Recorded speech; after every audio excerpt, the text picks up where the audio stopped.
Welcome to the Get Into Motorsport podcast, where we hear from people involved in many different areas of the sport. They're going to be telling us where it all started for them.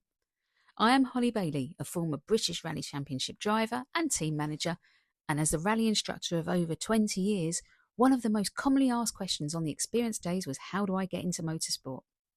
If you want to hear more about the people already involved in motorsport and how they got started, don't forget to subscribe to get notified of the next episode. Today I'm at the Farnborough and District Motor Club Targa Rally at Rushmoor Arena. I'm chatting to Marshal David Paddock, and he tells us about his less than successful start into motorsport, but after getting married and his wife suggesting that he started rallying, how it made him friends for life. David, how did you end up here today? Well, you have to volunteer for the club. I've taken years and years of abusing the club. Now it's my time to give back. You were abusing the club as a driver or a navigator? As a driver and as a navigator, using the club. And I've never really put much into it until the last couple of years. Without the marshals, you can't run events, as you well know. Yeah. And so where did it start for you? As a small child, growing up, and my father and mother and father taking me motor racing. Did they? To spectate, yeah. Okay, where did they take you? Everywhere. Alton, Mallory, Silverstone, Goodwood, you name it. We went everywhere watching motor racing. But we used to play around with motor cars and things in the garage. And I mean, I can remember as a child going down to the Tourist Trophy garage in Farnham, where Mike Hawthorne used to own it. And my dad and Mike Hawthorne chatting away. And I was knee-high to a grasshopper. And I can always remember that, this big, tall, blonde guy. So for those that don't know, who's Mike Hawthorne? Mike Hawthorne was world champion Grand Prix driver. It's pretty amazing. Oh yeah. He was a fantastic guy. And shortly after that, he died. He had an accident on the Hogsback. Destroyed he was racing with Rob Walker, the entrant, team owner, whatever. And he lost his Jaguar and hit a tree. Oh no. And that was the end of his career. But for you, so it didn't stop you getting involved in motorsport? No. Okay, no. So where did it start for you? I mean, I know, you went to all these events with parents, but then when did you actually decide, right, I'm going to get a car, I'm going to start competing, Yeah, I didn't really. My father suggested, I had a little bit of cash and whatever, and he suggested perhaps I did some karting. We bought this outfit, which was quick, but it wasn't well maintained, and we didn't really have the budget. Did a couple of events, long circuit things, and petrified, thrown in the deep end, and blew an engine up. And next event we went out again and did the engine, did another engine, and it didn't really happen. Got rid of that. Nothing really happened then in my motoring career until I sort of finished my apprenticeship and got married, and then I needed something to play with. Yeah, I needed something to play with. You needed a hobby. I needed a hobby, needed a hobby. And so what did you do? I was going to buy a little mini, it was a circuit race car, and I went and had a look at it, and I could only drive up and down the guy's drive, which was quite a long drive. My wife at the time thought it was very dangerous and me not to do it. Why don't you take up rallying? And I really wanted to do circuit racing, but I listened to what she said, and I said, okay, then I'll buy a rally car. Very sensible lady. Yeah. Yeah, she didn't have a clue what rallying was all about, did she? So then I scanned the motoring news one day, and then the Hillman Imps were doing quite good in stage rallying, championship-wise, in those days. I don't know how long ago that was. So I bought this Hillman Imp, which was an absolutely fantastic little thing. It was what they call a Group 6, which was totally gutted inside. An absolute screamer of an engine, built by a guy called Ray Payne down in Bournemouth, Hartwell Engineering, and a lovely little jackknife dog box. Fantastic, really went, but I had more enthusiasm in those days and ability, a lot more. So John would probably testify to the fact that I used to drive everywhere at 100 mile an hour and try and sort it out when I got there, which is not really the way to do it. I reshelled the car once where I rolled it on Salisbury Plain, and was it you ran out of talent? Yeah, I came to a crossroads like similar to this, but it sort of went that way a bit, and there was gravel all over the track. I was running at the moment at the back of the field because I had no seeding and no. So you're still learning? Yeah, still learning, Yeah. still having some fun. But the roll cage looks after you? Yeah, we rolled across this hedge and then landed on its wheels. Oh, And the exhaust, I can always remember, Brian Stibbs, my navigator, the exhaust came off. So I told him to go back and get the exhaust. And I looked in my mirror and there's Brian doing this. Because it was hot. Because the silencer was hot.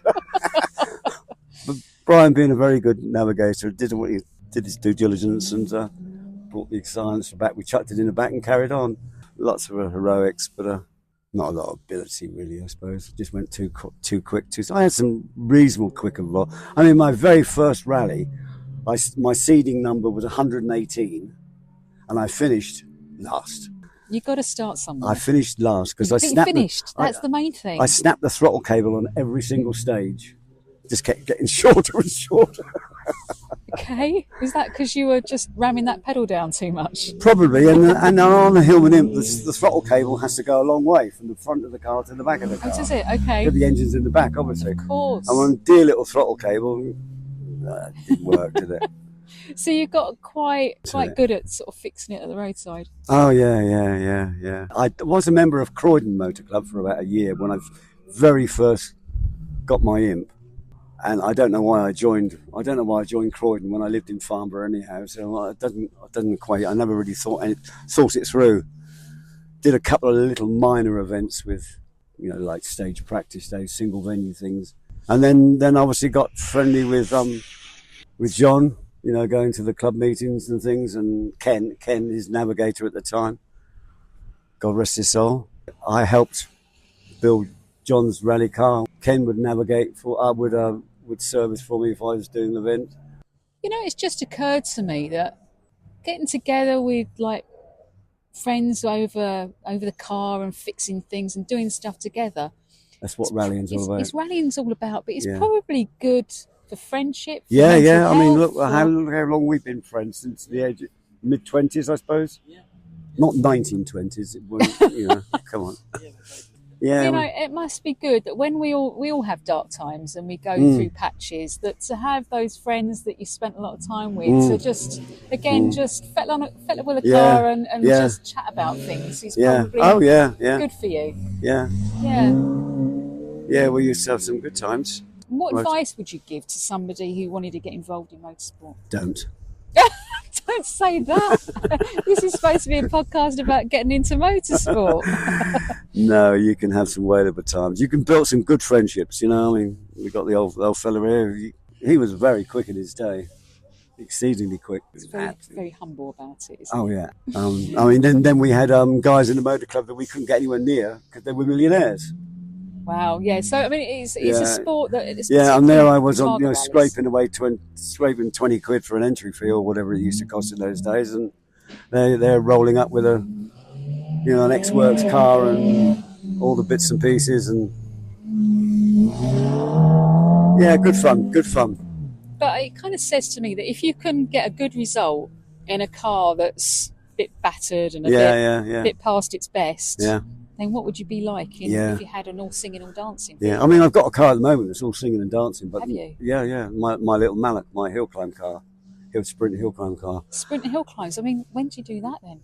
Well, I don't do it at the moment because my body's given up on me, unfortunately. You wouldn't think so, but it has. Having a sabbatical. Yeah. No, it's funny. I bought that car 5 years ago. Started off really good. Won my class. The ACSMC Championship. I won my class. Doesn't mean that I actually won any events, but I won the class. In the Libra class, just through being consistent. But driving a single seater is quite different from driving a rally car. Yeah. Yeah. So sprinting and hill climbing, wonderful. Very relaxed like this. You go out and do a little blast, but I never spent didn't have enough seat time. And you need seat time to get used to the car and things. So I was never really at the car's full potential. I mean, the car had the Gersten downhill climb record at 33 second dead for its class. I couldn't get near that, but the previous owner had. I've still got the car, but it's not being used at the moment, Okay. which is a bit of a shame. So have you got plans to use it again? No. I think I'm 70. How old am I, John? 70. I'm coming up 78. Okay.